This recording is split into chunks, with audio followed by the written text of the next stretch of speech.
Okay, we're going to get started. Welcome, everyone. We're super excited to see you here this evening, and we're super excited to have Elisa Padilla, one of my favorite FDU alum, joining us. I've known Elisa for about 5 years, and I've followed her career, and she's just absolutely amazing. But I'm going to let Ashley do the introduction, and I am going to turn this entire presentation over to Ashley, one of our superstar marketing students. At the end of the presentation, we will take questions. Elisa will take questions. And we're also going to have our wheel where we put everyone's name, and whoever is the lucky winner of the wheel is going to win a nice big fuzzy FDU blanket. So stay tuned. Ashley, it's all yours. Okay, hi guys, I'm Ashley, and I'm just going to do a quick introduction of Elisa. So Elisa is an award-winning marketer with a diverse background in sports and entertainment. She's experienced in high-stakes effort with high-visibility brands, and she specializes in strategic marketing that directly affects the bottom line. So most recently, Elisa led the 2018 rebranding of the Major League Baseball Miami Marlins, successfully led the brand transformation at the NBA Nets relocated in Brooklyn, and she created the award-winning branding campaign for the Nets Hello Brooklyn, and she also branded 5 key franchises at the launch of the Barclays Center, which drove the venue's brand identity. Elisa also led marketing efforts for the NHL's New York Islanders, who began playing at the Barclays Center in the fall of 2015. So her background includes stints also at the Apple, NBA, Nickelodeon, HBO, AT&T, among others. So I just want to thank you for being here, Elisa.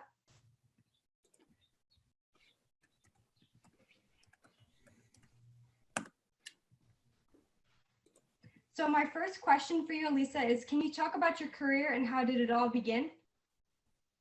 I'm sorry, Ashley, can you repeat that one more time? I'm sorry. Okay, yeah, sure. From the top? Okay. Yeah, I didn't hear the first question, and that's because I just got a pop-up that says my internet is unstable, so I apologize. No, that's fine. That's fine. I was just introducing you, and I'm going to ask you your first question. So yeah, can you talk a little bit about your career and how did it all begin? Yeah, so first of all, thank you everyone for your time this evening. I'm excited to be here with you all and share my career journey, which FDU played a really huge part in my career. So I'm very grateful that I connected with Mary 5 years ago, and then I have the connectivity to the school. So for me, it all began as it was my junior year going into my senior year of undergrad. I was required to do an internship as part of my bachelor's degree. And I originally wanted to go into television. So I did an internship at Madison Square Garden Network. And when I was probably like 2 months into my internship, and I was like, I'm like, television isn't what I want to do. And I sat next to the sales and marketing folks who were out there selling the Knicks, the Rangers, Radio City Music Hall. And when I went back to school my senior year, I took my very first marketing class, and I fell in love with marketing. And I love the psychological part of marketing, just in terms of how you're able to use this discipline to change consumer and influence consumer behavior. So sports marketing was just starting to bubble up, was starting to become a thing back then. And I won't tell you the year because I don't want to date myself. However, after I got done with my undergraduate degree, I did another internship at a tennis organization, and really just got visibility just in terms of marketing for live events. And then I was lucky enough to stay in contact with the recruiting folks at Madison Square Garden. And after I got done with my tennis internship, I started doing freelance work within Madison Square Garden. So my first assignment, I worked in the boxing department, and I was fresh out of college. And I literally, for 6 weeks, I stuffed folders and answered the phone because they were preparing for a really, really big event. And that's what I did for 6 weeks. After that assignment was done, I went to the New York Rangers, and they had me my job was to answer fan mail. So I was literally in what felt like a tiny closet with tons and tons of fan mail, and I had to go through the fan mail and respond to each one. And I was making $8 an hour. I was living in Flanders, New Jersey, and I was taking the train from Dover, but this is what I wanted to do, and this was the experience that was going to help me get to where I wanted to be. And I worked for the Rangers for 9 weeks, and a position with the New York Knicks came up as a marketing assistant, and that's where it all started. So I started with the Knicks, and they were the hottest team in New York at the time. This was back during their glory days, and I was very, very lucky to work, to accept the position as a marketing assistant and work for a director of marketing who really took me under her wing and really taught me everything about marketing. So that's how it all started for me. Wow, Lisa, that's an amazing story. So what were some challenges you faced early on? So I think that, you know, when I think there were, I don't want to look at them as challenges. I want to look at them as opportunities, because I was fresh out of school. I was working for the hottest team in New York, and what I wanted to do was learn as much as possible to really be able to garner as much, you know, knowledge to really be able to move my career forward. So the woman that I worked for was a director of marketing. And I thought to myself, I was like, okay, that's my goal. I want to be director of marketing for an NBA team. So how am I going to get there? So I did research on her background, on her resume. She got an MBA, and that's the reason, and we'll get into that a little bit later, but that's the reason that I got my MBA. So my challenge, or the opportunities that existed for me, and it was really myself pushing myself, because no one that I worked with looked like me. So I felt that I had to work extra hard. I had to prove myself. And the only way that I was going to get ahead was just to over deliver on everything that I did. So if my boss asked me to type a letter, that was going to be the best typed letter there was. If she asked me to fax something, which, you know, faxes probably don't exist anymore, but everything that I did was, I was always going to over deliver, because I saw that as an opportunity for me. I think that's definitely the mindset we all need to have. So what made you realize, like, when did you realize you made it? Like, did you ever have that moment? So, you know what, it's very interesting, because I read that, as I was prepping for this, I read that question, and, you know, I think that there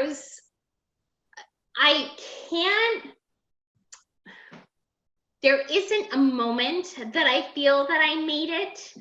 I think that there have been points in my career that have been like, wow, like I did that? Wow, I've gotten this far? Wow, that's pretty cool.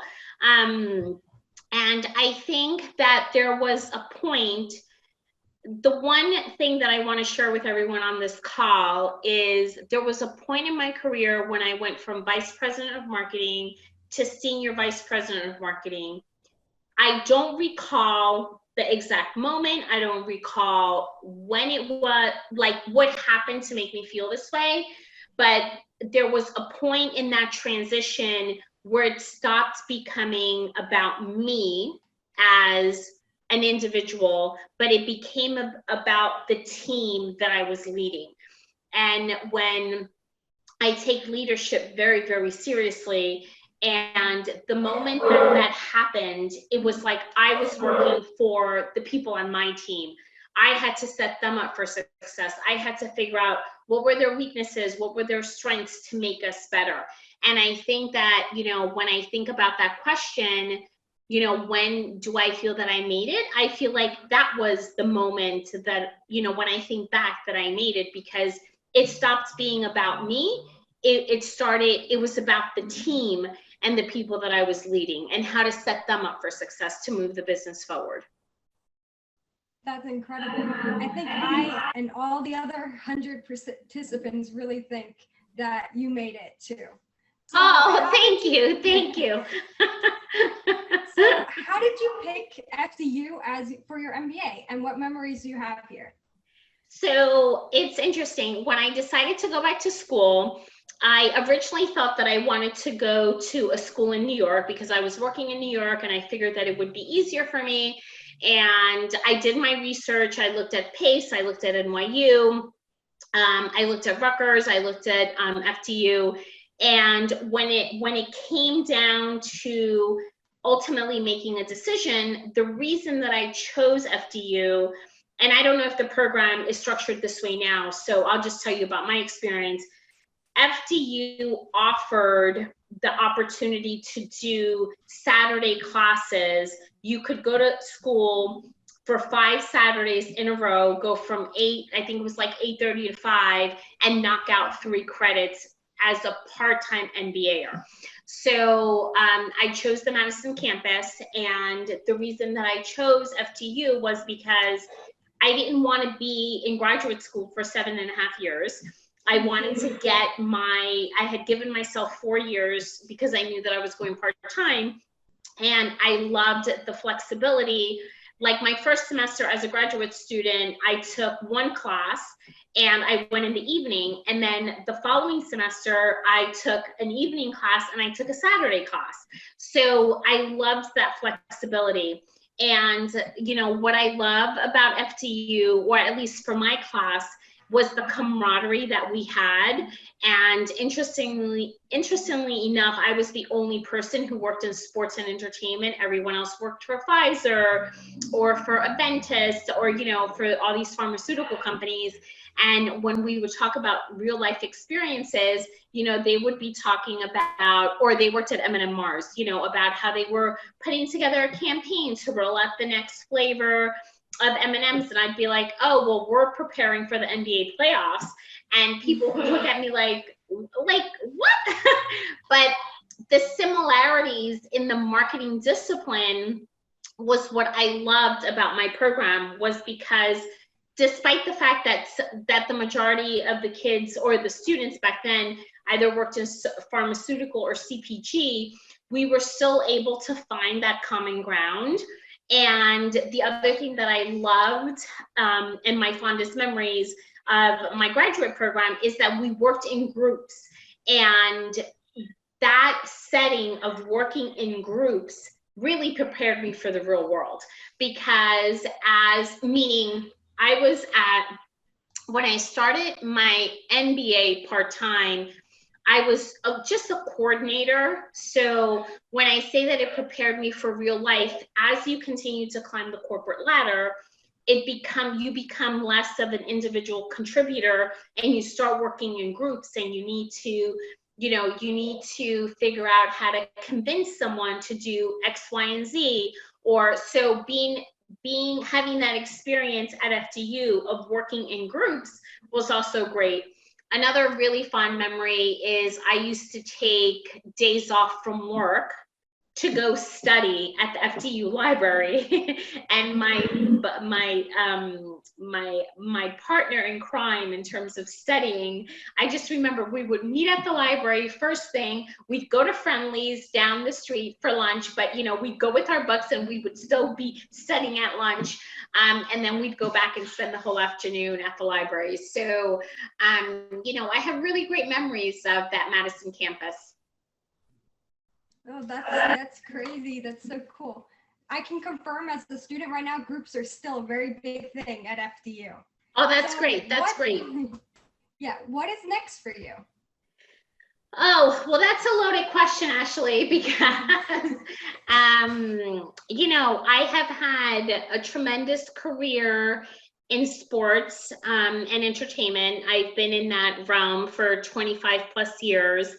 And most recently, I was with the Miami Marlins, and I came back to New York and accepted a position at Rock Nation, and started there in February. And the reason that I took the position at Rock Nation was because the one thing that's missing from my toolbox is that in all of my positions, I haven't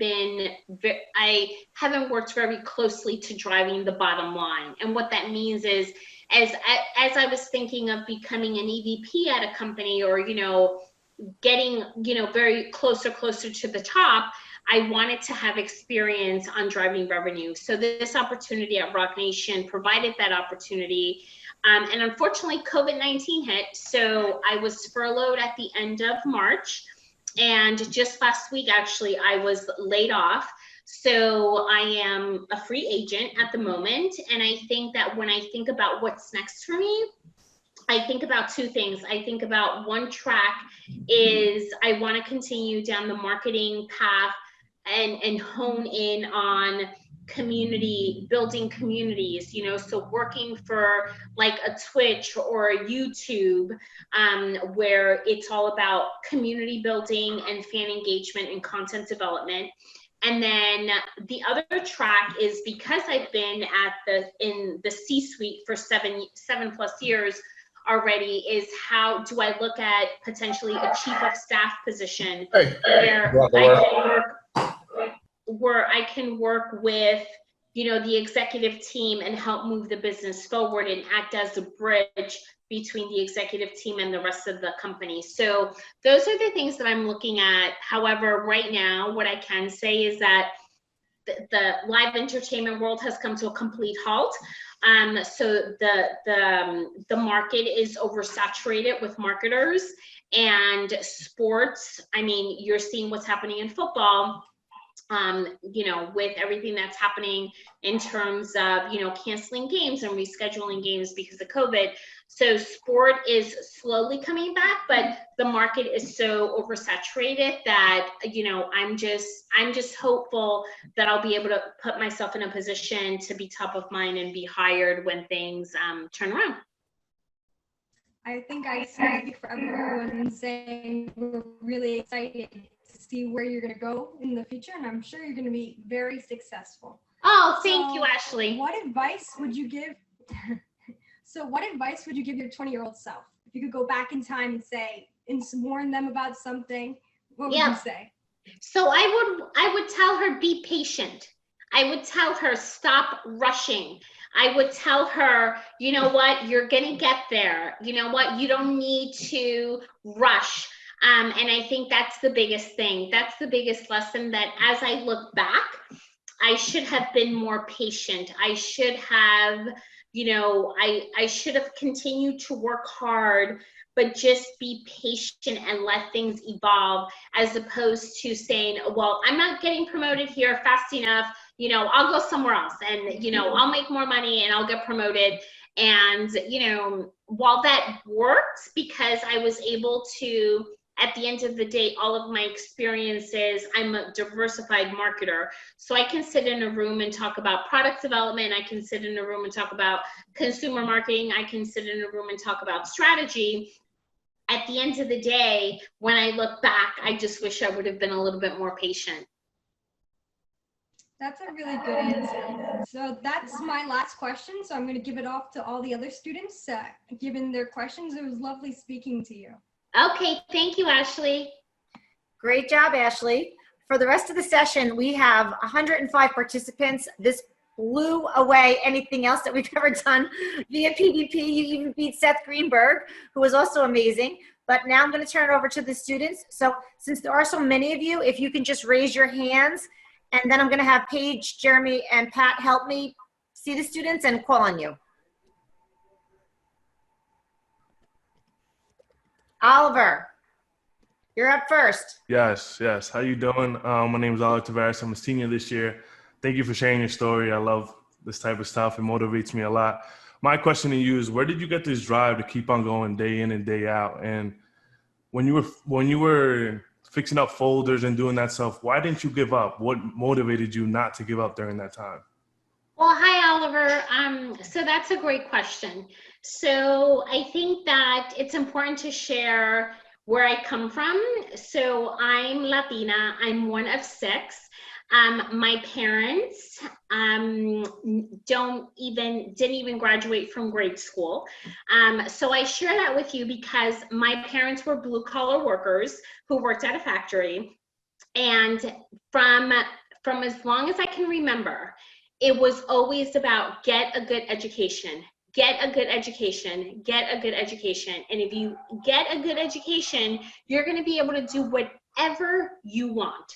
So in my mind, when I was stuffing those folders, you know, for me, it was just like, I need to do this because this is going to get me to the next stop. And if I fold, you know, if I stuff these folders and all the papers are straight and nothing is crooked, and I do the 100 folders or 200 folders that I need to do, and I prove myself, then they're going to give me more. So that has always been like my motivator. It's been inherent that I never wanted to work in a factory. So, you know, when I think about, okay, so I could either get an education, you know, for 3.5 years as I was getting my graduate degree, it was just like, how am I traveling with work, keeping up with my homework, and like, how am I going to get all this done? But it was always about short-term sacrifices for long-term goals, right? So it's just, that's what has kept me going. And I have to tell you, Oliver, even at my most senior position as Chief Marketing Officer for Brooklyn Sports and Entertainment, I always went into the office like I had to earn my chair. I never took it for granted because I believe that whatever goes up comes back down. Wow, that's amazing. Thank you. I appreciate that. Yeah, thank you. Being Latino, that's something I could really relate to. So I really thank you for that. And Elisa, I'm sure your parents are so proud of you. We're so proud of you. Oh, thank you. We have a question in the chat from one of our students, and the question is, did you have a mentor throughout your career? And if so, how did you get that mentor? So that's actually a really good question. And so my very first boss is my mentor to this day. So I'll share how that worked. So when I was working with her, I was like, oh my God, like, I want to be just like her. I want to be just like her. So I went back to school to get my MBA because she had her MBA. So I was like, okay, you know what? Like, I tried to follow in her footsteps.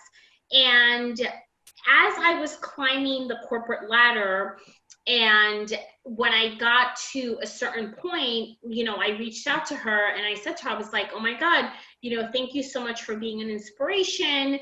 I really, you know, just have always admired you. You know, I just, from your career perspective, it's just been, you've been such an inspiration. And we've kept in touch. And whenever there's something that I'm thinking about doing, she's the person that I call. And it's not necessarily that I'm calling her, you know, yes, I want her advice. However, it's also just it's to have a different point of view. And I also think of, you know, I think of people on my team that were mentors to me. I don't necessarily look at people that are my level or more senior than me as mentors. I look at every single working relationship that I have ever had, whether it's with my assistant or whether it's with the CEO of the company. It's about how can we learn, you know, from one another. And I think that that's the biggest thing, is that relationships are a two-way street. And I think that that's really key when you think about, you know, mentors. Your professor could be a mentor. You know, you could have, you know, it's just being open to learning from multiple people. That's great. Thank you. You have a couple of questions in the chat. And Jeremy, thank you for getting rid of those Zoom bombers. Question. No problem. How much of your success and good fortune do you believe is a product of luck and good circumstances? And how much do you think is from hard work and grit? Hard work, grit, passion, busting my ass. I mean, I don't believe in that luck crap. There's no way. There's no way. I mean, I believe everything that I've gotten to this day, I have earned it. I have busted my butt. I'm playing. Like, Jeremy, go ahead. like no one has given me anything. And, you know, I think about, you know, I went to undergrad at Centenary College in Hackettstown, New Jersey. And I used to take the train. I lived in Flanders. I used to drive to Dover 20 minutes. I used to get on New Jersey Transit to Hoboken. I then used to take the path to Madison Square Garden, and I was only making $8 an hour. And that to me was, that's what I had to do. I had to pay my dues. So I don't think that, I do believe that you have to be at the right place at the right time. That I do believe in. However, I just believe that everything that I've ever earned, I've earned on my own accord. That's awesome. That's awesome. We have another question from Sebastian Vargas, a recent grad from FDU Metro. I too interned for MSG as a front of house operations student associate. Makes me proud seeing a fellow Latino strive. My question is, how can a student stay active in sports and entertainment during COVID? So here's my advice is, number one is LinkedIn is a gold mine. You have to be in that eco space, even if you're a student. Second of all, there are tons of free resources right now because of COVID. So there's virtual conferences, there's virtual webinars. So if you follow, you should definitely subscribe. There's also free newsletters. So you should definitely subscribe to Front Office Sports. You should subscribe to #sports.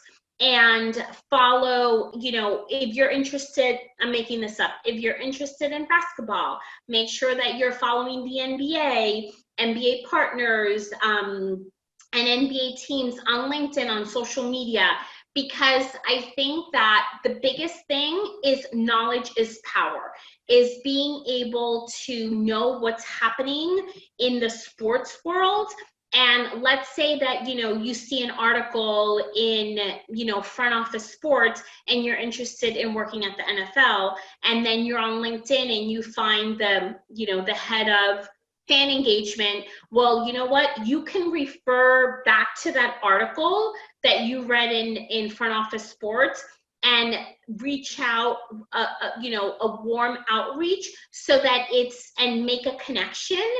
And that's relevant to the person that you're reaching out to. So that would be my recommendation. And also follow the partners, meaning, you know, like the Gatorades, the, you know, YouTube. I mean, what YouTube has done with them sponsoring the NBA finals, it's like, okay, you know what? They want to be in that space. Why is that? So I think that's also, that gives you a different perspective, because when you look at, there's only so many jobs in working, let's say an NBA team, you know, there's X amount of jobs. However, you can look at the other opportunities that exist, mainly with working with partners or with external resources that also can get you into that ecosystem.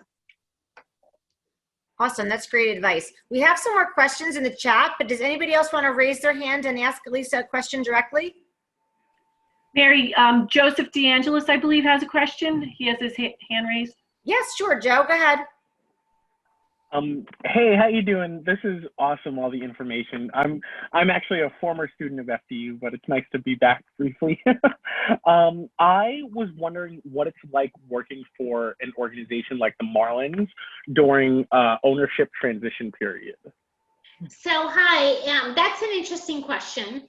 So I accepted the job at the Marlins in June of 2018, and the new ownership had taken over that previous October. So they had been in place for a few months.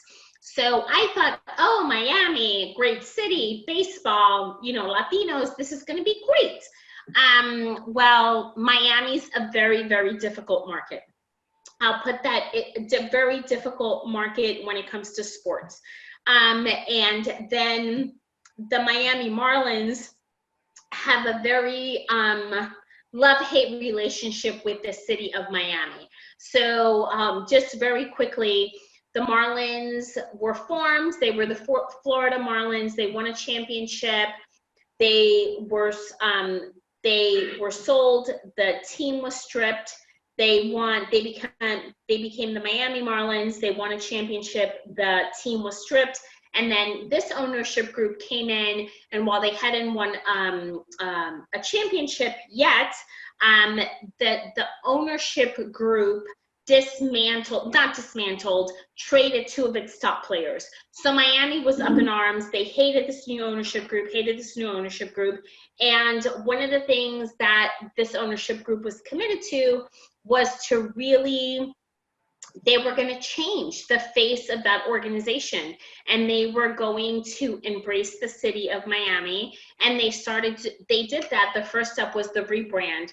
So I led the rebrand marketing efforts. We rebranded the team in November of 2018. And it was actually very, very interesting to see how we were able to change and influence the perception of the Marlins in the marketplace. So as a viable entertainment option. So the team wasn't very good. However, we were able to, lay the groundwork to make Marlins Park a place for affordable family entertainment. And the big thing about Miami, unlike New York, Miami is a lifestyle market. So, when we had games on a Sunday afternoon, we weren't competing with the Miami Heat or the Florida Panthers or, the Miami Dolphins. We were competing with the families that have boats who wanted to be out on the bay, or, it was beautiful out, so people wanted to be outside. So really changing that consumer perception from a marketing perspective was really key for us.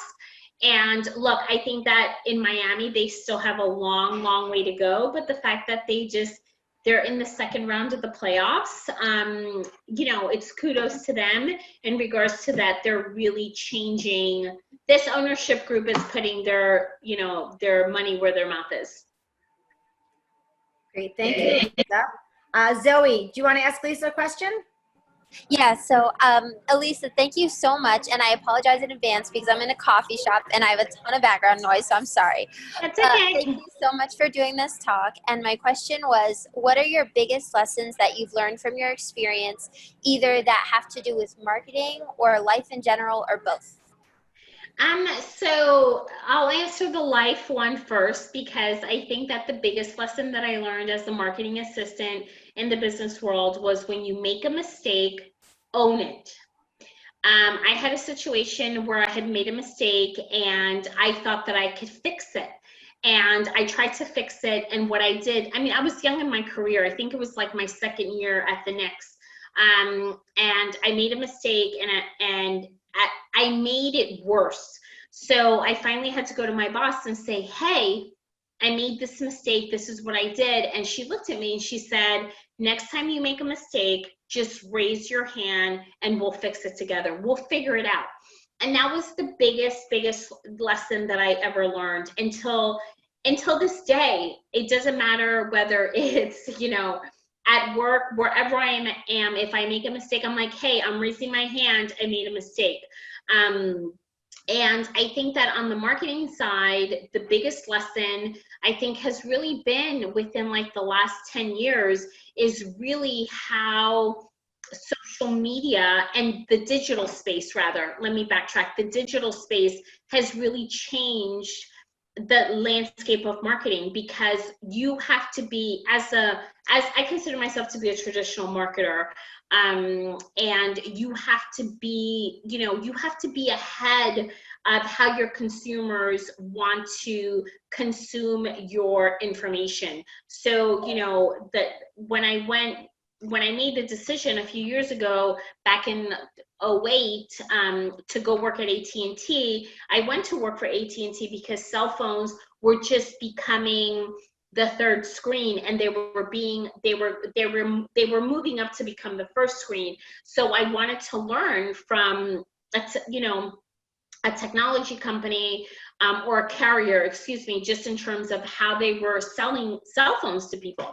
So I think that that has been the biggest lesson for me, is that now instead of thinking of, okay, you know what, creative for a television commercial or creative for a billboard, it's like, okay, the first thing is how is this going to come to life digitally, in the digital space first, and then now I backtrack into, you know, other forms of marketing tactics. That's great. Thank you, Elisa. Elisa, we are joined by two of our fabulous faculty members tonight, two of my favorites, Burchak Erdemor and Omar. And Omar actually has a question to ask you. Omar? Okay. Hi, Elisa. First of all, Hi. thank you for joining our students. It's very helpful. I really appreciate it. One question that I have for you is, now the role of marketing in the C-suite has been changing. There was an article in Harvard Business Review in July-August issue. They looked at the top 5 paid C-suite members in the S&P 1500 in the past 20 years, okay, since 2000. And you can see that there's a decline for CMO and there's an increase for CTO, Chief Technology Officer. Mm-hmm. And I see that there is almost like technology jobs are almost, in some cases, maybe replacing. I don't know to what extent that is the case in sports entertainment. However, that's something that we observe in the market. First, do you agree with this observation? Too, what would you suggest to our marketing students about how they can improve themselves or be ready for tech-heavy industry takeover, so to speak? Well, I think that the role of the CMO is definitely changing. I think that when I started in sports and entertainment, the role of the CMO was all about branding, was all about getting butts in seats. And I think that that has changed. And I think now when, the C-suite looks at the CMO, it's about, okay, how are we engaging our fans? What content are we developing, and how are we pushing it out through the relevant mediums? So I think that a CTO, like a chief technology officer in my mind, cannot be a chief marketing officer or vice versa. I think that the two disciplines need to complement one another, because ultimately when you're a marketer, yes, there's data and there's consumer insights, but there's a level of creativity and there's a level of what I call emotional hook that if you're strictly a technology person, you're not going to understand. And from my personal experience with most recently with the Marlins and even at Barclays Center, I had a great relationship with the two heads of IT. And the way that we worked with one another and we complemented one another was that every time, whether it was a new platform that was bubbling up, or, when I remember when I was at Barclays Center and Beacons came out, the CTO was like, we have to get this. And it was just like, okay, why do we have to get this? And what are the benefits? So we were educating each other in both ways. He was sharing with me, look, Beacons, we could track people, we could get information from them, all of this from a consumer insights perspective.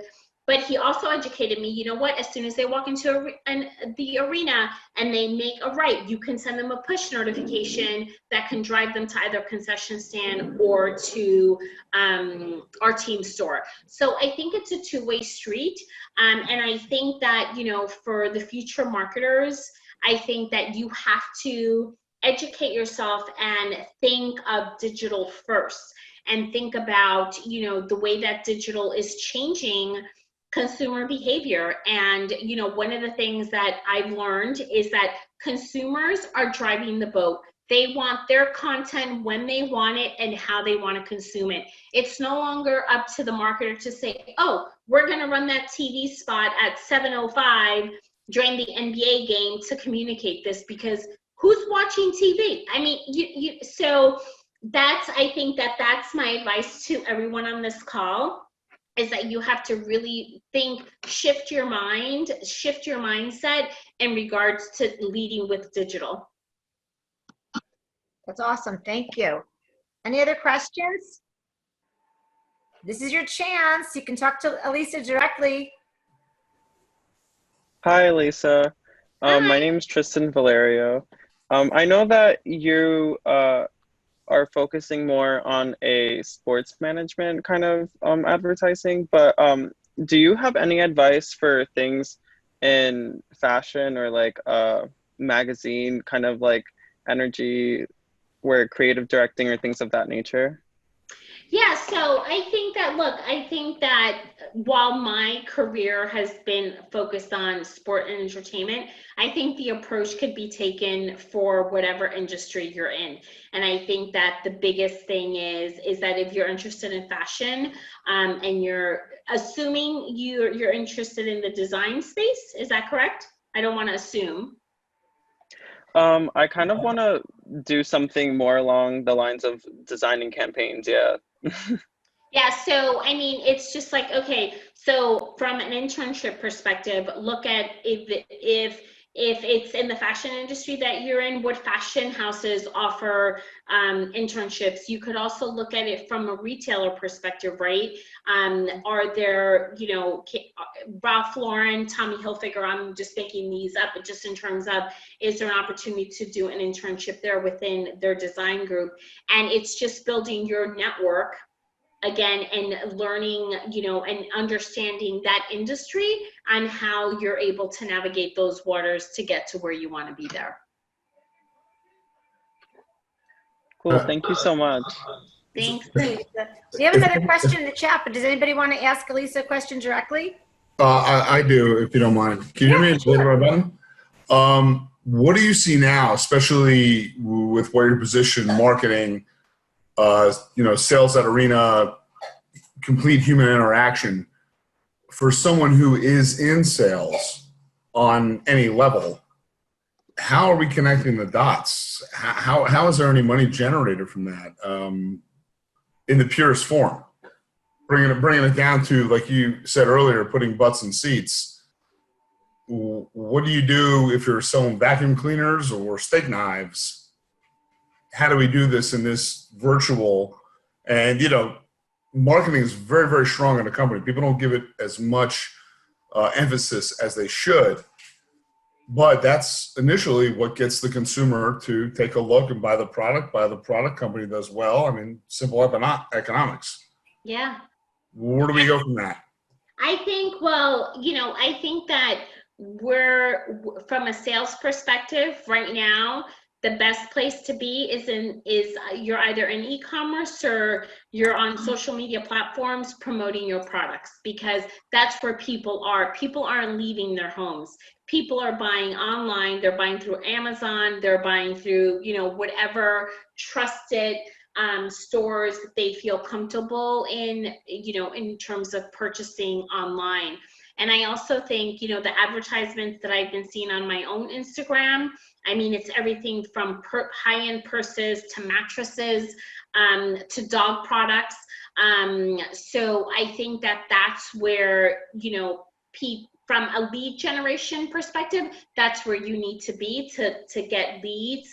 And in the sports world, what I can say is that the sales teams aren't very busy, because, I've gotten emails for actually a few baseball teams that are starting to sell tickets for 2021. And I'm like, are you kidding me? I'm like, who's thinking about buying baseball tickets for 2021 when we don't even know what's going to happen, with this global pandemic? So, well, I was going to ask you what your thoughts were on the spread between the Lakers and the Heat tonight, but we'll save that for another time.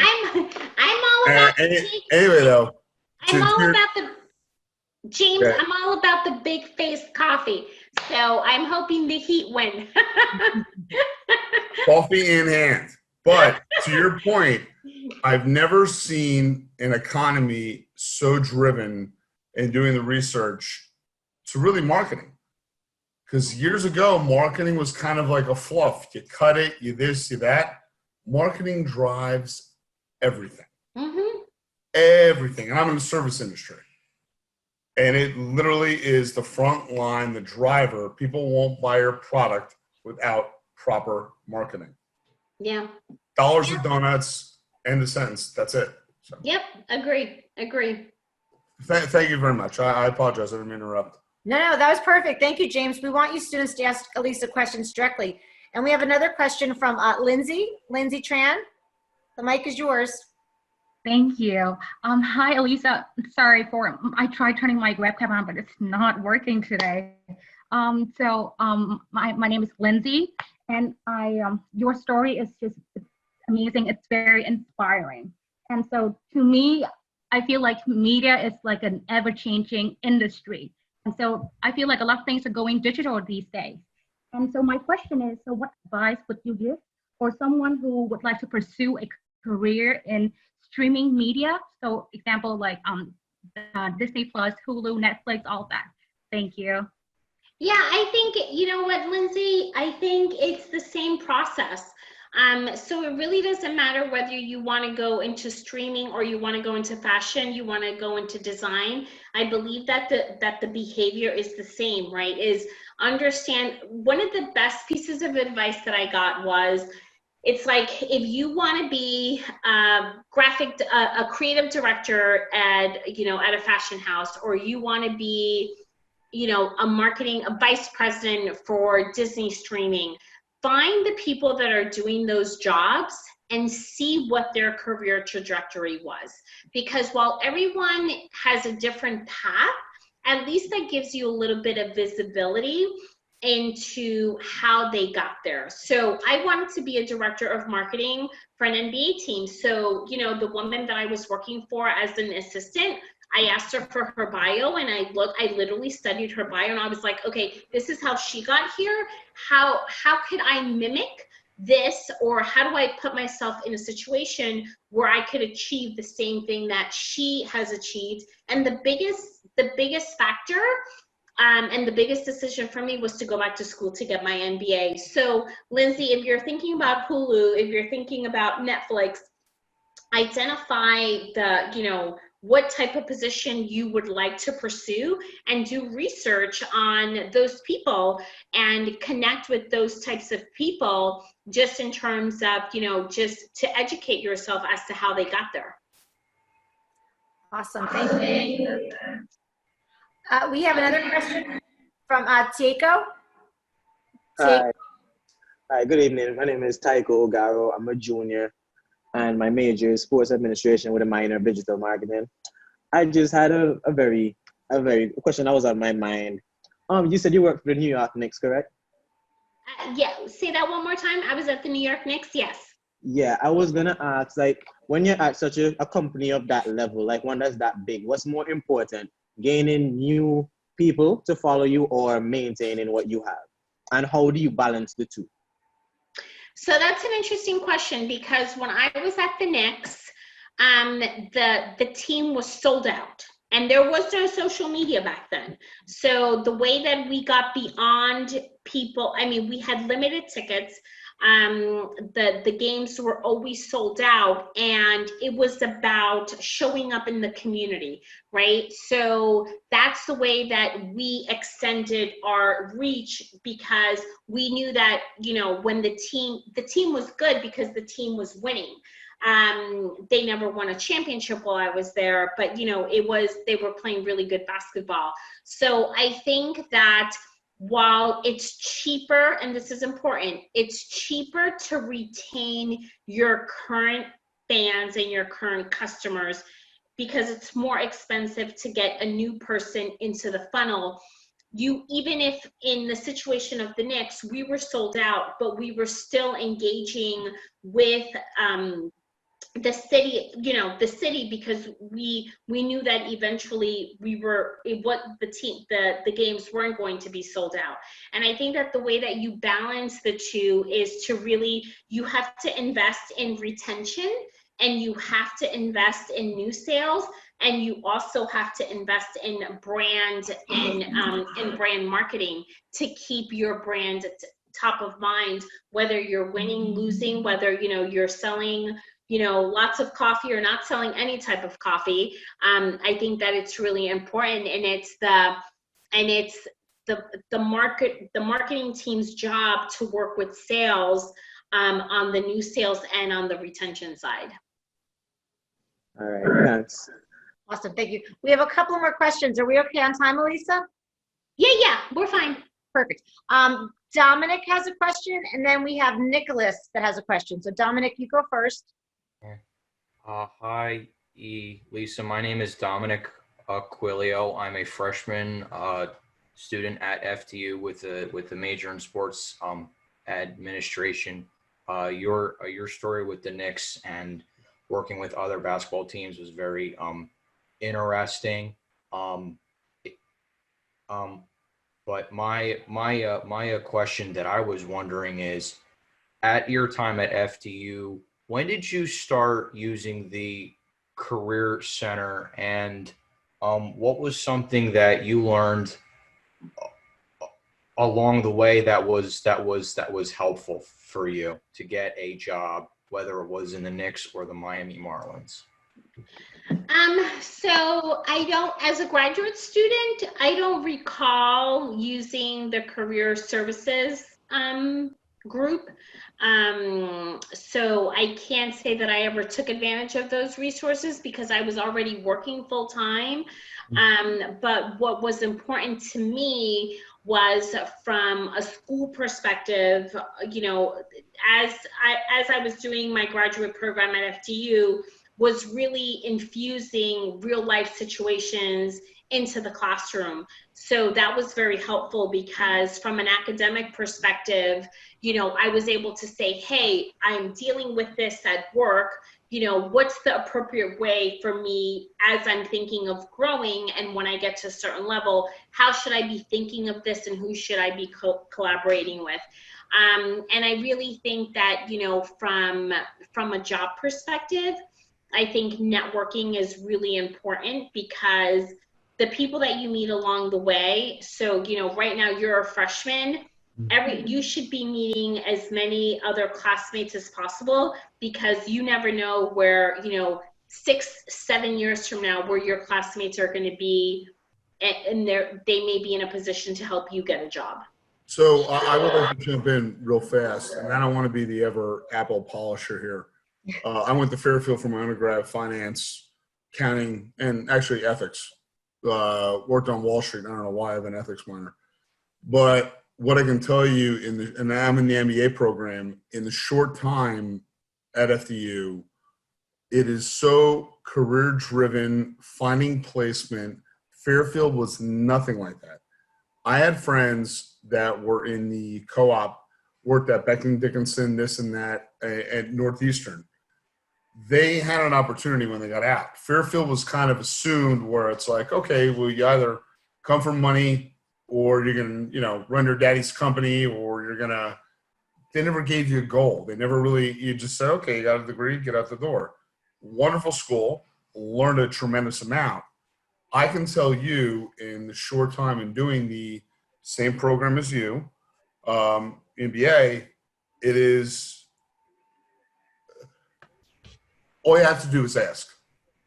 Just ask, who do you know? I was looking at a job at Verizon. I'm in commercial real estate. Obviously, my world has dissipated. But all you have to do is pick up the phone. Everyone's willing to help. And that's the ultimate goal. And it's nice to be at a school, and even with the Zoom meetings, and very concentrated. And I can't speak highly enough. And I feel every dollar I spent was well spent. Thank and you, this James. is coming, you know, I was, you know, I mean, like, Fairfield's an Ivy League safety school.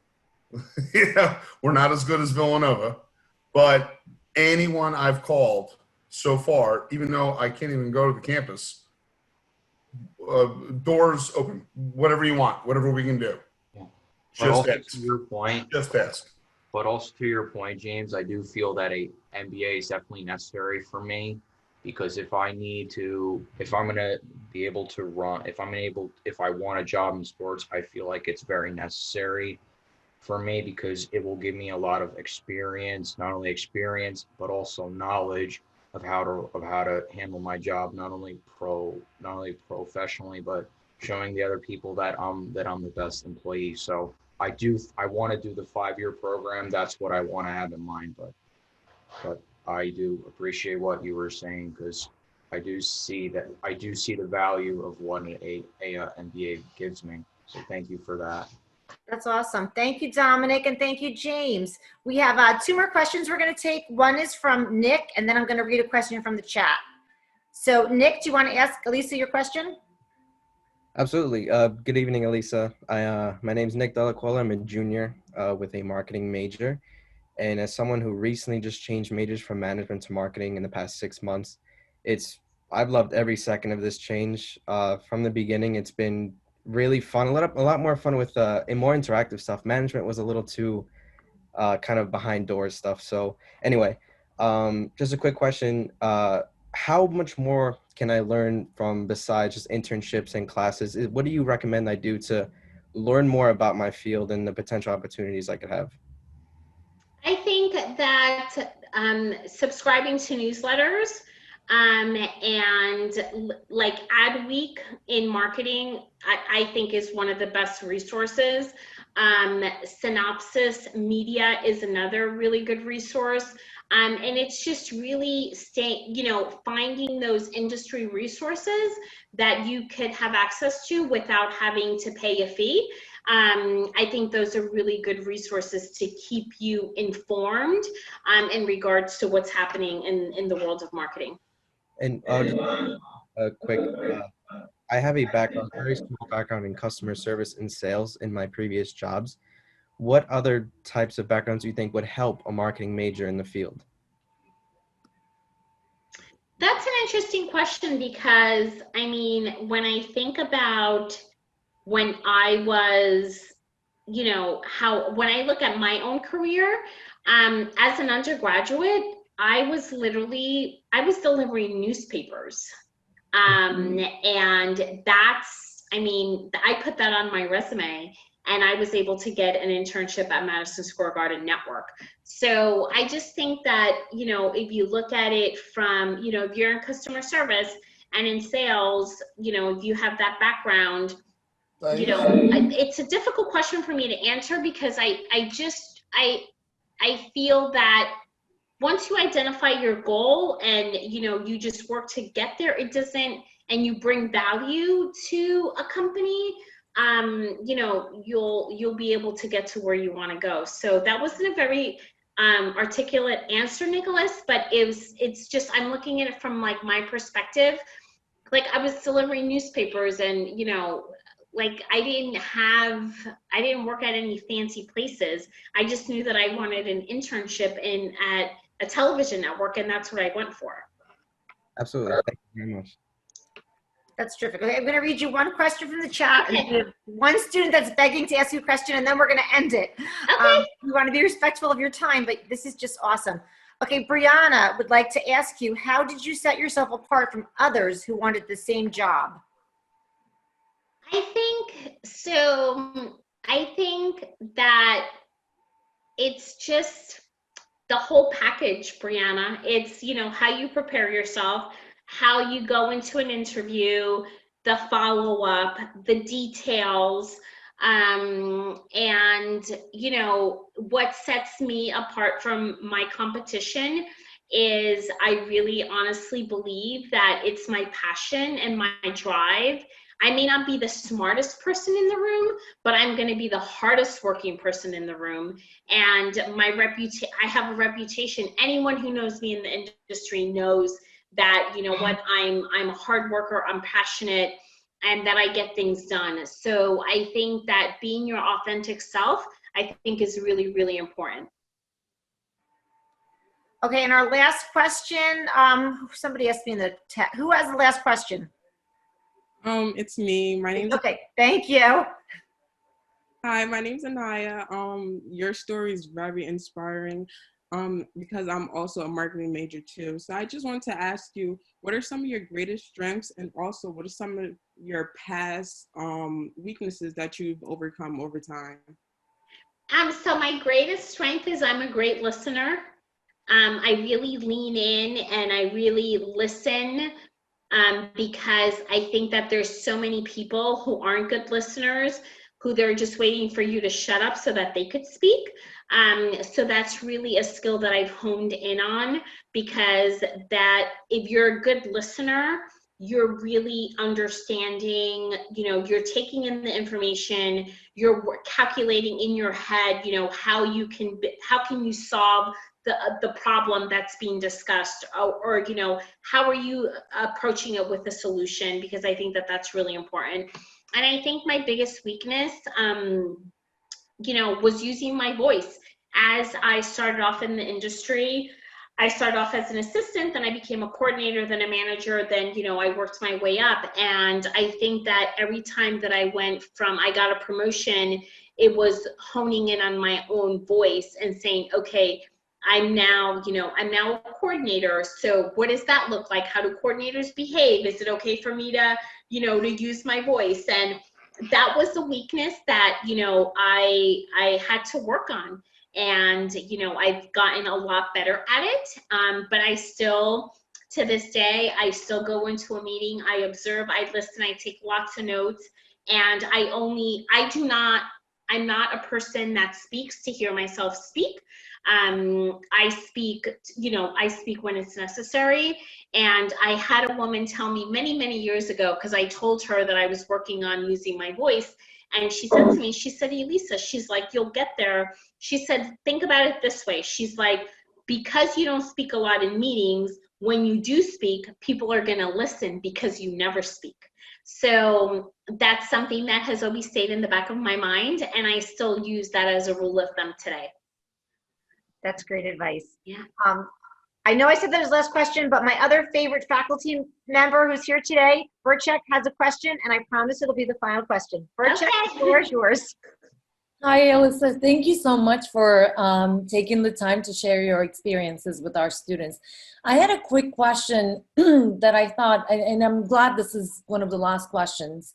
It seems like it's going to be a tough couple of years for the job market. So would you have any advice for our students in terms of how they can stand out from the crowd? Aside from things like, being on LinkedIn and, being prepared, what could be some tricks that they can utilize to sort of help, cut through the clutter and make it in the job that they're applying for? Yeah, I think that, when you think about what's important, right, today in this world, content is king, right? Content levels up, and it's like everybody's a content producer, right? Everybody's doing their own videos, everybody's doing their own graphics. So as you're going through your academic career, think about a visual portfolio as opposed to just having words, on your resume. How do you create a visual portfolio of projects that you're working on? If you're passionate about design, refine those, refine your designs and showcase them, because that's going to make you stand out from someone who may be interested in design, but maybe doesn't have a portfolio. So I think that the visualization of your work, I think is an important piece that students today could really take advantage of, because you can create, there's some platforms online where you can create visual resumes, or if you work on a project, how do you do a recap of that project to show what you were instrumental in, how you brought that project to life, what were the KPIs, and what were the results, if they were successful, how you made that happen. Great last question and great answer. Elisa, we cannot thank you enough. You were fabulous. Thank you guys. Thank you guys. You guys were fabulous. We are so grateful. Now we're going to spin the wheel, and a lucky student's going to win a super soft fleece blanket.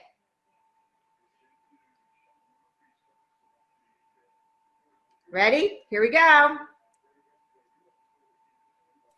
You have to be here to win it? Yes, you have to be here to win it. Samira, is Samira here? Hi, yeah, I'm here. Terrific, Samira, congratulations. Thank you so much. What year are you? Samira, are you a freshman? No, I'm a senior. Oh, awesome. Even better. Yay. All right, Samira, stay on. And all the students, we're going to put the code on for suitable, so stay on for that. And Elisa, we'll be in touch. Thank you so very much. Yep. Thank you, guys. Good night. Thank you for having me. Good night. Bye. Okay, bye-bye.